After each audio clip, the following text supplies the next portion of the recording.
बच्चों, आज हम काल, विशेषकर हिंदी के भूतकाल पर हम विचार करेंगे।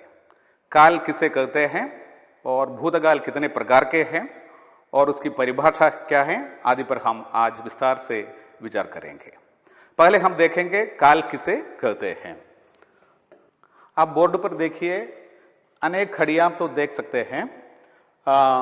देखिए, एक में तो 3 बजे हैं, दूसरे में 5 बजे, 7 बजे और 9 बजे। समय तो देखिए हर क्षण में तो बदलता रहता है, आगे की ओर चलता रहता है। जो समय बीत जाता है उसे हम तो भूतकाल बता सकते हैं, जो समय आने वाले हैं उसे हम तो भविष्यकाल तो बता सकते हैं। समस्या यहां है किसे हम वर्तमान काल बताते हैं। अब जो हो रहा है उसे हम तो वर्तमान काल बताते हैं। काल से हमें समय का बोध हो जाता है। बीते हुए समय को हम भूतकाल बताते हैं और वर्तमान काल जो अब हो रहा है उसे हम वर्तमान काल बताते हैं, जो आने वाले समय को हम भविष्य काल बताते हैं।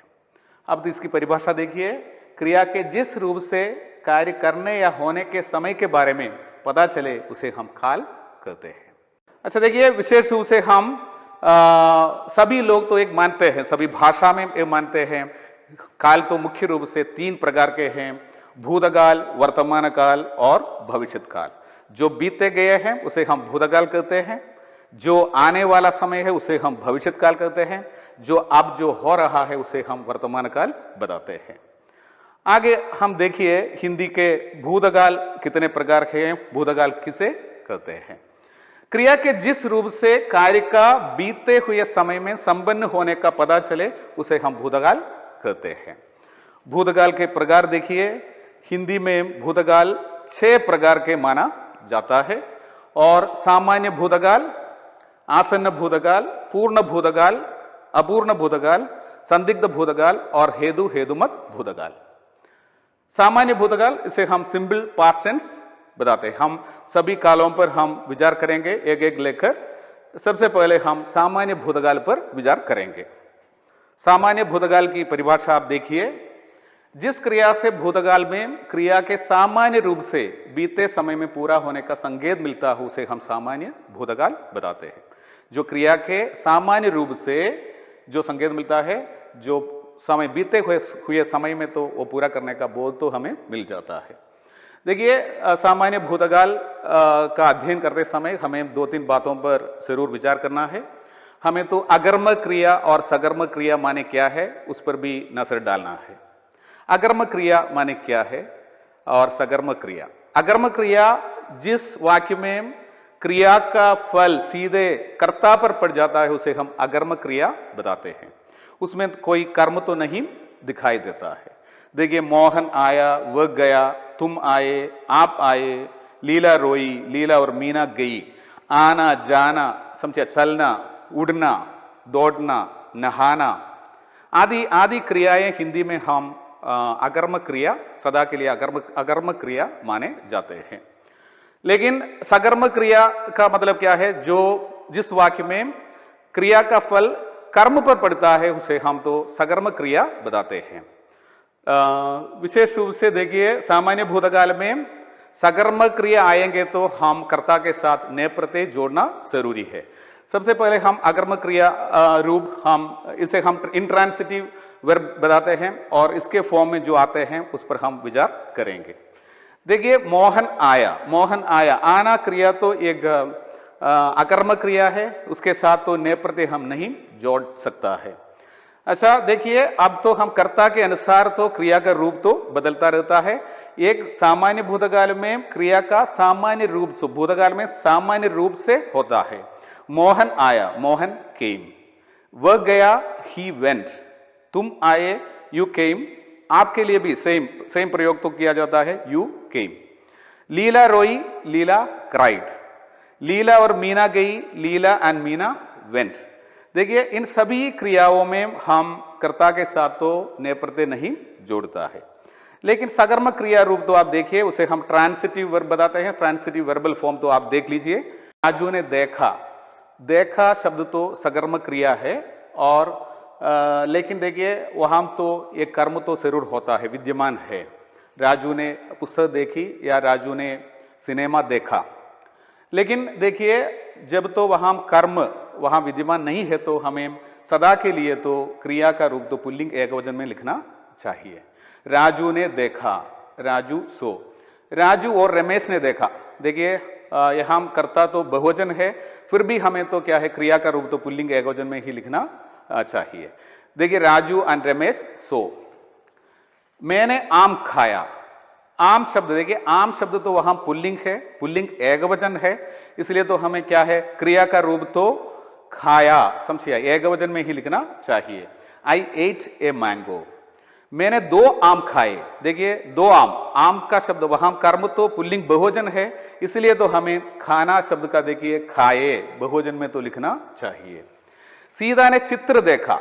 देखिए, चित्र शब्द तो पुल्लिंग एकवचन है, चित्र देखा, सीधा सो द पिक्चर। सीधा ने तस्वीर देखी। लेकिन तस्वीर शब्द दोनों का मीनिंग तो सेम है, लेकिन तस्वीर तो स्त्रीलिंग शब्द है, इसलिए तो क्या है, हमें तो देखी। सीधा ने तस्वीर देखी। बहुवचन है तो क्या करना है, सीधा ने तस्वीरें देखी।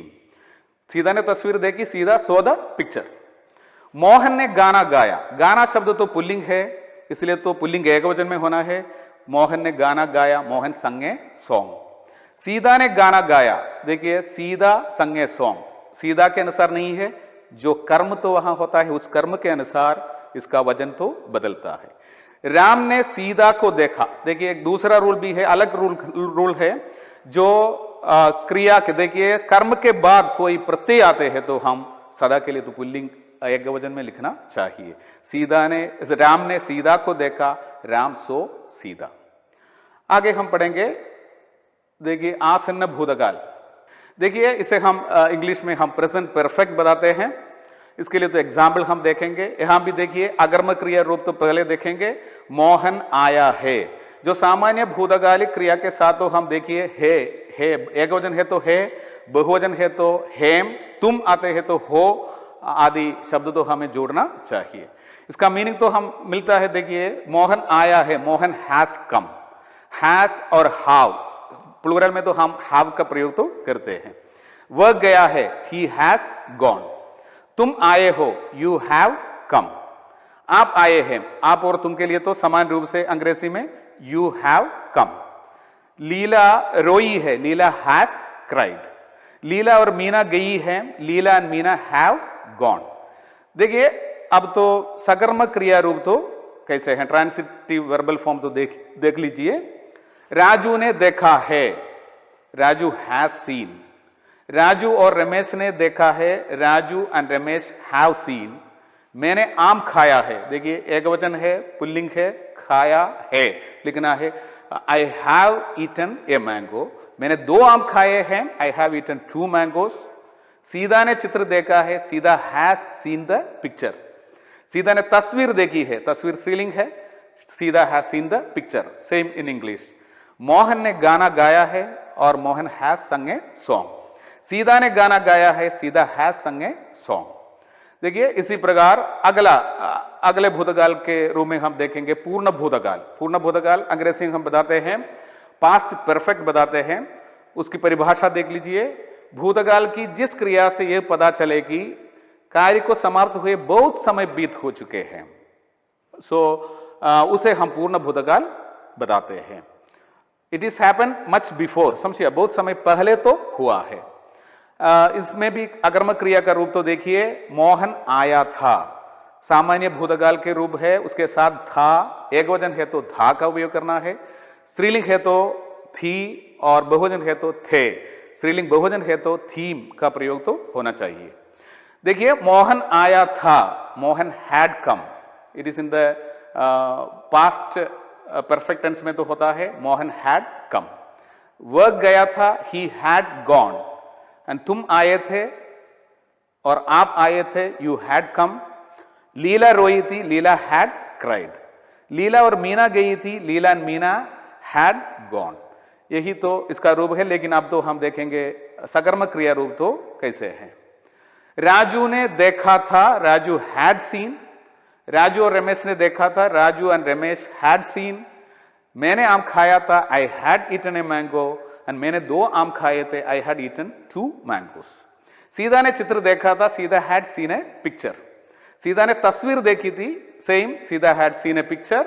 मोहन ने गाना गाया था, मोहन हैड संग ए सॉन्ग।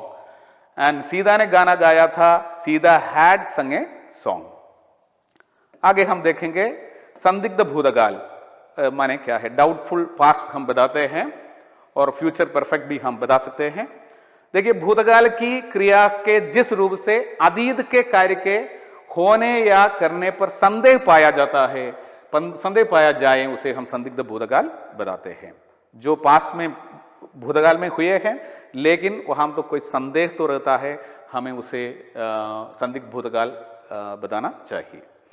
देखिए, आगर्मक क्रिया रूप तो आप देख लीजिए। मोहन आया होगा, मोहन माइट हैव कम। वह गया होगा, ही माइट हैव गॉन। तुम आए होगे, यू माइट हैव कम। तुम स्त्रीलिंग है तो तुम आई होगी लिखना चाहिए। आप आए होंगे, बहुवचन में लिखना चाहिए, you might have come. Leela रोई होगी, Leela might have cried. And Leela और मीना गई होंगी, Leela and Meena might have gone. संदिग्ध भूतकाल का सकर्मक क्रिया रूप तो देख लीजिए। राजू ने देखा होगा, Raju might have scene. Raju और रमेश ने देखा होगा, Raju and Ramesh might have scene. देखिए, यहां भी होगा सामान्य भूतकाल के साथ तो होगा, एकवचन है तो होगा, बहुवचन है तो होंगे, और तुम है तो हमें होगे और होगी का प्रयोग करना है। मैं आते समय तो हूंगा का प्रयोग होना चाहिए। आप बहुवचन है तो होंगे, स्त्रीलिंग बहुवचन है तो होंगी का प्रयोग करना चाहिए। देखिए, राजू और रमेश ने देखा होगा, Raju and Ramesh might have scene. मैंने आम खाया होगा, यहां भी देखिए आम एकवचन है, और देखिए आम के अनुसार तो पुल्लिंग एकवचन में होता है। मैंने आम खाया होगा, I shall have eaten a mango. मैंने 2 आम खाए होंगे, I shall have eaten 2 mangoes. Sidha ने चित्र देखा होगा, Sidha might have seen the picture. Sidha ने तस्वीर देखी होगी, Sidha might have seen the picture. Mohan ने गाना गाया होगा, मोहन माइट हैव संग ए सॉन्ग। सीधा ने गाना गाया होगा, सीधा माइट हैव संग ए सॉन्ग। अब तो आप देख लीजिए, हमने देखा है कि सामान्य भूतकाल, आसन्न भूतकाल, पूर्ण भूतकाल और संदिग्ध भूतकाल, इन 4 भूतकालों के साथ जब सकर्म क्रिया भूतकाल में आए तो हम कर्ता के साथ ने प्रत्यय जोड़ना जरूरी है। अगर कर्म विद्यमान नहीं है तो हमें पुल्लिंग एकवचन में लिखना है। कर्म कोई पुल्लिंग है तो पुल्लिंग एकवचन है तो पुल्लिंग एकवचन, बहुवचन है तो बहुवचन के साथ तो लिखना चाहिए। स्त्रीलिंग है तो स्त्रीलिंग के अनुसार क्रिया का रूप तो बदलता रहता है। ये 4 भूतकाल में तो जरूर इसी प्रकार का प्रयोग तो होता रहता है। आगे हम देखेंगे अगला अपूर्ण भूतकाल। अपूर्ण भूतकाल हिंदी में, इंग्लिश में हम पास्ट कंटिन्यूअस टेंस बताते हैं। यह भी आप देखिए, उसकी परिभाषा की ओर हम चले। भूतकाल की जिस क्रिया से यह पता चले कि कार्य भूतकाल में शुरू हो गया था किंतु कार्य के समाप्त होने का पता न चलता हो, उसे हम अपूर्ण भूतकाल कहते हैं। जो कार्य तो भूतकाल में हुआ है लेकिन वो तो सारी रखता है, लेकिन कब तो समाप्त हुआ है उसका पता हमें नहीं मिलता है। देखिए, इसका भी अकर्मक क्रिया और सकर्मक क्रिया अलग अलग रूप नहीं है, दोनों समान रूप से है। कर्ता के अनुसार तो क्रिया का रूप तो बदलता है। देखिए, मोहन आ रहा था, मोहन वॉज कमिंग। एंड वह जा रहा था, ही वॉज गोइंग। एंड तुम जा रहे थे, यू वेर गोइंग। एंड लीला रो रही थी, लीला वॉज क्राइंग। एंड लीला और मीना रो रही थी, लीला एंड मीना वर क्राइंग। अच्छा, देखिए आगे हम देखिए, इसका सकर्मक क्रिया रूप भी वही रूप से है। राजू खेल रहा था, Raju was playing. And Raju और रमेश खेल रहे थे, Raju and Ramesh were playing. And मैं आम खा रहा था, I was eating a mango. And हम क्रिकेट खेल रहे थे, वी वेर प्लेइंग क्रिकेट। और सीधा सिनेमा देख रही थी, सिनेमा सीधा वॉज वॉचिंग मूवी। आगे हम पढ़ेंगे हेतु हेतुमत भूतकाल। इसकी परिभाषा आप देख लीजिए। हेतु हेतुमत भूतकाल के लिए तो हम कंडीशनल टेंस और हम कंडीशनल पास्ट बताते हैं। देखिए, कंडीशनल सेंटेंस, एक सेंटेंस दूसरे सेंटेंस पर आश्रित है, एक वाक्य दूसरे वाक्य पर आश्रित होता है। और इतना ही नहीं, देखिए भूतकाल की जिस क्रिया से यह पता चला कि भूतकाल में कार्य हो सकता था किंतु दूसरे कार्य के कारण नहीं हो सका, उसे हम हेतु हेतुमत भूतकाल बताते हैं। कार्य तो होना चाहिए था लेकिन किसी दूसरे कारण के कारण तो कार्य के कारण तो यह संपन्न नहीं हुआ है। देखिए उदाहरण देखिए, यदि मैं आता तो वह चला जाता। If I had come he would have gone. यदि तुम मुझे आमंत्रित करते तो मैं आता। If you had invited me I would have come. तुमने मुझे आमंत्रित नहीं किया इसलिए तो मैं नहीं आया, वही तो मीनिंग है। यदि मैं तुम्हारी जगह होता तो मैं उसकी सहायता करता। If I were in your place I would have helped him. यदि वह मेहनत करता तो पास होता। If he had worked hard he would have passed. Hindi में कुछ सहायक क्रियाएं और अन्य कुछ क्रियाएं जब पूर्ण भूतकाल या सामान्य भूतकाल, आसन्न भूतकाल, संदिग्ध भूतकाल में आए तो कर्ता के साथ कोई प्रत्यय नहीं जोड़ता है। सक, चुक, ला, बोल, भूल आदि क्रियाएं भूतकाल में आए तो कर्ता के साथ कोई प्रत्यय नहीं जोड़ सकता है। देखिए, मैं काम कर सका, मैं काम कर सका हूं और सका था आदि आते समय देखिए मैं के साथ तो ने प्रत्यय नहीं जोड़ना चाहिए। हम काम कर चुके, हम काम कर चुके थे, चुके हैं, चुके होंगे, फिर भी हम के साथ तो ने प्रत्यय नहीं जोड़ना चाहिए। वे पुस्तक लाए, वे पुस्तक लाए थे, लाए हैं, लाए होंगे, ने प्रत्यय नहीं जोड़ना चाहिए। प्रधानमंत्री बोले, प्रधानमंत्री बोले थे, बोले हैं, समझे बोले होंगे, ने प्रत्यय नहीं जोड़ना है। लेकिन बोलने के बदले कहना शब्द तो प्रयोग करते हैं तो होना चाहिए, प्रधानमंत्री ने कहा, लेकिन बोल शब्द आते समय तो ने प्रत्यय नहीं जोड़ना चाहिए। मैं के साथ भी आप देखिए, मैं भूला, मैं भूला हूं, मैं भूला था, मैं भूला हूंगा। इसी प्रकार इसी बातों पर भी ध्यान देना जरूरी है। मैं समझता हूं आपको हिंदी के भूतकाल समझ में आए होंगे और अगले क्लास में मैं अगला एक विषय लेकर आपके सामने उपस्थित होऊंगा। नमस्कार, धन्यवाद।